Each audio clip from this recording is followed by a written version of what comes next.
A Bíblia ensina claramente a doutrina de uma criação especial, ou seja, que Deus criou cada criatura conforme a sua espécie.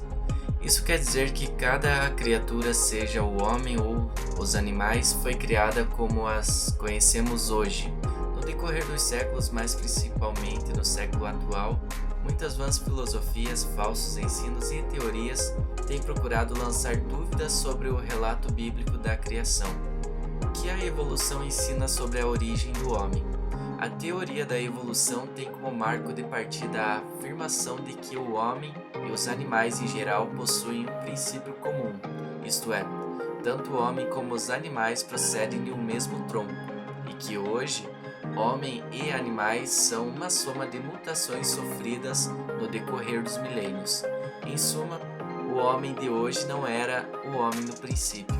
Desse conceito surgiu o ensino estúpido de que o homem de hoje é um macaco em estágio mais desenvolvido.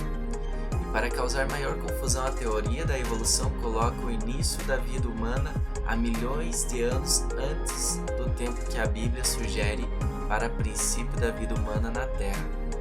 Daí vem o ensino quanto ao homem da caverna. A Bíblia nega a teoria da evolução. É bom lembrar que quando tratamos da evolução, estamos lidando com a teoria com suposições e não com uma ciência que lida com fatos e dados concretos que possam ser provados.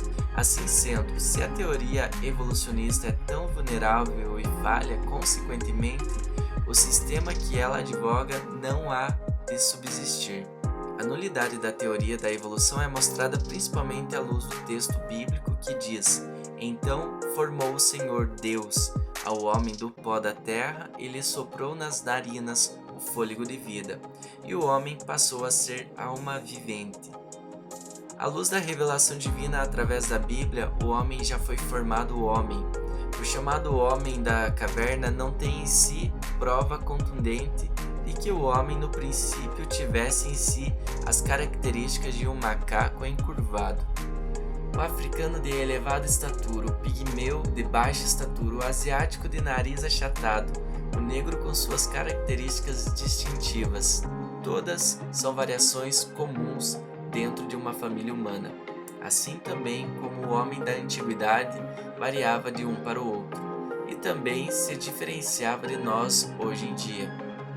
O ensino bíblico a partir do primeiro capítulo do livro de Gênesis é que a raça humana é descendente de um só casal, Adão e Eva, aos quais Deus disse: "Sede fecundos, multiplicai-vos e enchei a terra e sujeitai-a."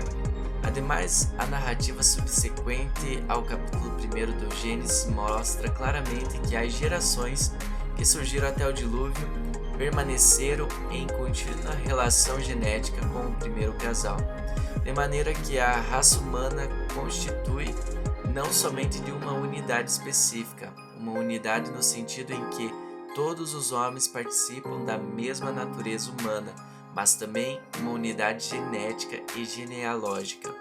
Em resumo, toda a raça humana possui um tronco comum, Adão e Eva. Isto é também o que o apóstolo Paulo salientou no seu famoso discurso, na cidade de Atenas, capital da Grécia. De um só fez toda a raça humana para habitar sobre toda a face da terra, havendo fixado os tempos previamente estabelecidos e os limites de sua habitação. Esta mesma verdade é básica para a unidade orgânica da raça humana em relação com a primeira transgressão, em relação também com a provisão de Deus para a salvação da raça humana na pessoa de Jesus Cristo. Portanto, assim como por um só homem entrou o pecado no mundo e pelo pecado a morte, assim também a morte passou a todos os homens, porque todos pecaram.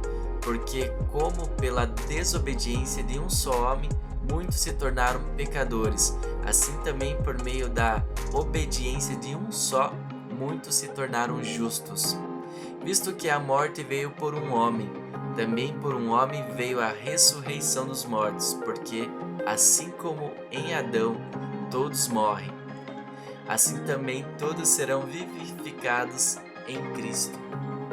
A ciência tem contestado de diferentes maneiras o testemunho das Escrituras com respeito à unidade da raça humana. Evidentemente, nem todos os homens de ciência creem nisso. Por exemplo, os antigos gregos tinham a teoria autoqutonista, segundo a qual os homens surgiram da terra por meio de uma classe de gerações espontâneas. Como esta teoria não possuía fundamentos sólidos, cedo foi desacreditada. Em anos mais recentes, Fleming, sem ser dogmático sobre o assunto, disse haver razões para se aceitar que houve raças inferiores ao homem antes da aparição de Adão no cenário mundial. Pelos idos do ano 5500 a.C., segundo Fleming, essas raças, não obstante inferiores aos adamitas, já tinham faculdades distintas dos animais, enquanto que o homem adamita foi adotado da faculdade maiores e mais nobres, e provavelmente destinado a conduzir todo o resto da raça existente à lealdade ao Criador. Falhando Adão em conservar sua lealdade a Deus, Deus o proveu de um descendente que, sendo homem, era muito mais que homem, para cumprir aquilo que Adão não foi capaz de cumprir. Na verdade, Fleming nunca foi capaz de dar provas da veracidade dessa sua teoria, comparando ao ensino que a Bíblia dá quanto à unidade da raça humana. Muitos outros argumentos dignos de crédito quanto à unidade da raça humana têm sido sugeridos no decorrer dos anos. As tradições mais antigas da raça humana apontam decididamente para o fato de que os homens tiveram uma origem comum. A história das migrações do homem tende a demonstrar que tem havido uma distribuição de população primitiva partindo de um só centro, isto é, de um mesmo lugar. Os estudos feitos em torno das línguas da humanidade indicam que elas tiveram origem comum. Por exemplo, as línguas indo-germânicas encontram sua origem em uma língua primitivamente comum, da qual existem relíquias na língua sânscrita. Também há evidências que demonstram que o Antigo Egito é o elo entre as línguas indo-europeias e semíticas. A alma é a parte mais importante da natureza constitutiva do homem, e a psicologia revela claramente o fato de que as almas dos homens, sem distinção de tribo e nação a que pertençam, possuem em comum os mesmos apetites, instintos e paixões, as mesmas tendências e, sobretudo, as mesmas qualidades, as mesmas características que só existem no homem.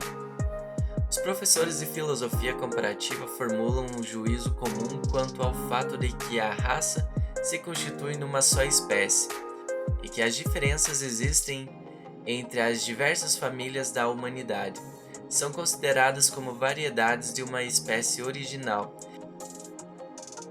Evidentemente, a ciência não afirma categoricamente que a raça humana procedeu de um só casal. Contudo, demonstra que esses pode ter sido o caso, e que provavelmente é.